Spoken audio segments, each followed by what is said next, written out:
So, if you're thinking about selling digital products, whether it's an ebook, a course, templates, whatever, you just have to stop scrolling, okay? And watch this before you do anything else. Because what you don't know, it could cost you a lot in money, time, and sanity. So, in this video, I'm sharing the hard truths I really wish someone had told me before I started. These are the biggest mistakes I made and the exact lessons that helped me go from zero sales to building something that actually works. This is my WooCommerce dashboard and how much I have made so far this month. Not bad, right? So if you're ready for the real talk, not the fluffy stuff most gurus gloss over, let's get into it. Now, I remember my first product like it was yesterday. I'd pour everything into it like every creator would do. Plus, it even had fancy design. And of course, I was so sure that people were going to love it. And then I launched. But guess what? Not one sale, not even a pity purchase, even though I ran ads and posted about it. The result was a big fat zero. That's when I learned my first brutal lesson. Just because you're passionate about something doesn't necessarily mean it's profitable, okay? And I see this a lot, even here on YouTube, where creators make valuable videos of interest, but yet no views, not because the videos are whack, but rather people don't necessarily care about it, or it's not a trending topic, or maybe it only appealed to a tiny audience, and that's fine. So, the biggest mistake most people make with digital products is falling in love with an idea before they've actually tested whether anyone else cares about it. It's easy to get carried away in the excitement, right? You get this cool idea and immediately went into creation mode, designing, writing, and all of that, only to find out way too late that nobody wanted it in the first place. And here's the truth. My solution isn't to come up with a better idea, okay? But rather, it's to validate the one I had. Now, before you spend weeks building something, before you write a single word or design a single graphic, you need to do your research. And this isn't optional. Like I would always say in my other videos, market research is everything. Start simple. Ask your followers what they're struggling with. That's if you have followers already, okay? Hang out in Facebook groups, online forums like Reddit, Quora, down to even the comment sections of your competitors' content. Pay attention to what people are constantly complaining about.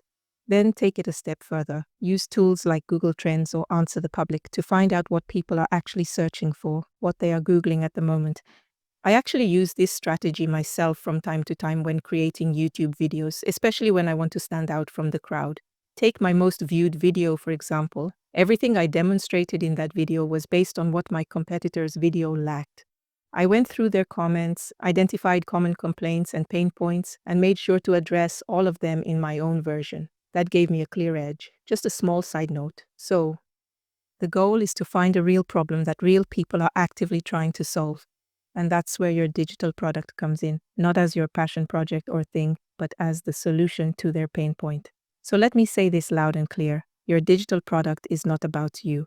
It's about solving a specific problem for a specific person. Once you understand that, everything changes. Now, here is a common say. If you build it, they will come. But remember, this isn't real estate. You are selling digital products. In fact, thought my job was just to create the product, but I was dead wrong. Here's the truth. Creating your digital product is only about 20% of the work. The other 80% is marketing, and nobody really tells you that upfront. I know, we all hate marketing, right? And I get it. For creative folks, this can be a tough pill to swallow. It was for me too, but it's the absolute truth. You can have the best digital product in the world, but if no one knows it exists, you're not making any money. Just hitting publish and hoping the algorithm works its magic, that's not a business plan. So the third hard lesson is you have to be a marketer first. Don't be deceived. Marketing needs to start way before your product is even finished. You need a plan to build buzz and warm up your audience early, okay? The bottom line is you have to show up consistently and drive your own traffic. Whether that's paid ads or free sources, it's on you.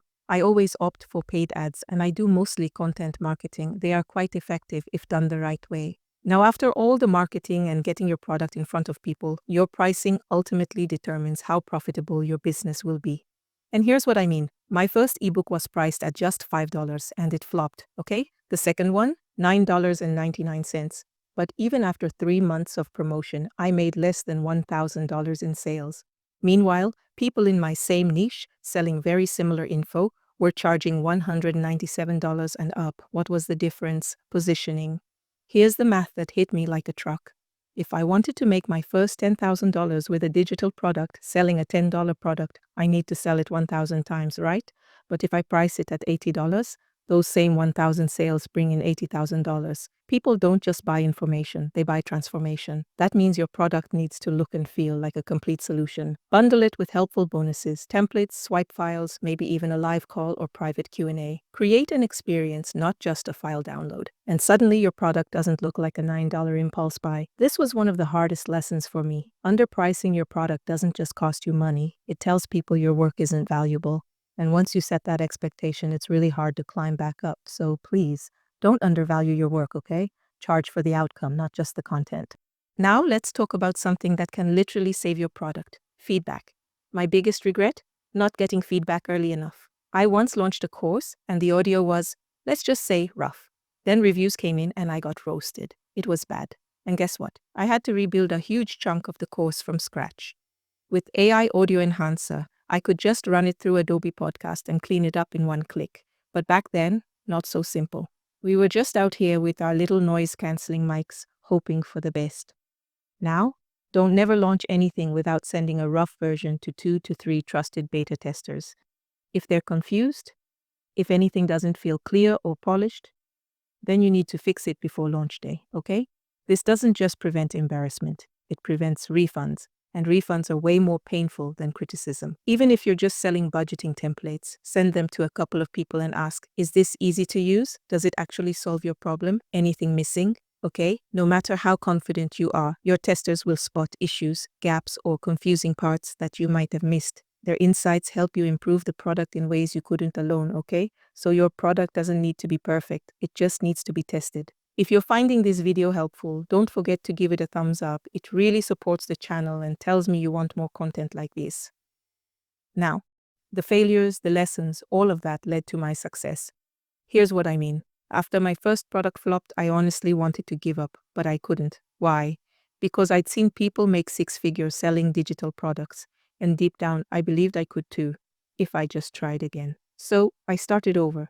But this time, I didn't rely on my own brilliant idea.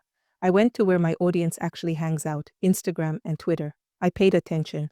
I read through comment sections, threads, competitor posts, and started spotting patterns.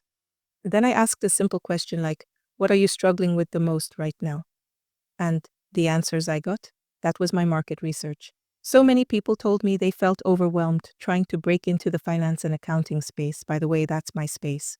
They didn't know what skills to focus on or even how to become employable. So instead of building some massive course, I created a small, simple solution, a roadmap template pack. It was an MVP, it wasn't fancy, but it worked because it solved a very real, very specific problem.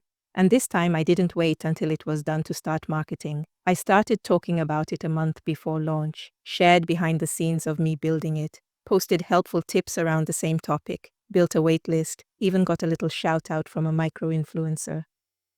And honestly, I didn't have a huge audience, but the people who were following me, they were engaged, they were curious, and they were ready. I launched and it actually worked. Of course, it wasn't some 6-figure overnight success, but it made good sales. It proved the concept and it gave me the confidence to keep going. And that brings us to the final crucial lesson. You know that first taste of success?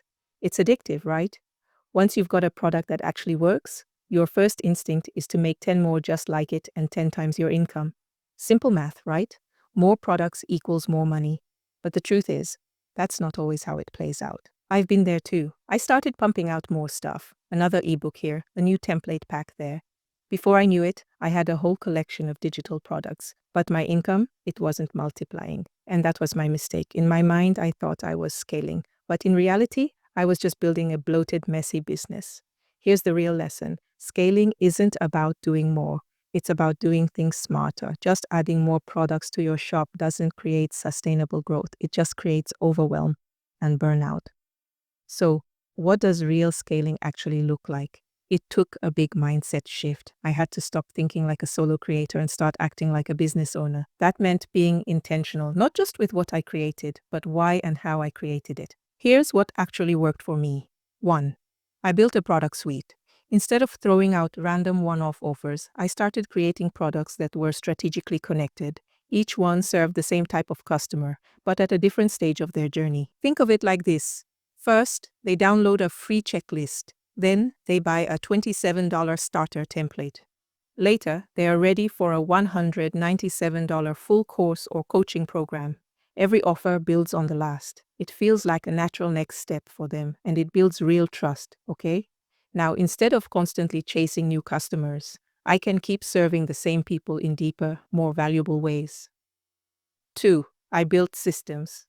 This is where things really started to click. I created systems for answering customer questions, collecting and handling feedback, repurposing content for social media. Even small automations, like a welcome email, a solid FAQ page, started saving me hours each week. Eventually, I brought on a bit of support. Shout out to my amazing VA. And suddenly, I had space to breathe again, to think, to plan and grow. When you stop being the bottleneck, you finally create the freedom to build the business you actually want, okay? And that's it. If any part of this helped you, even if it just saved you from making one mistake I made, do me a favor and hit that like button.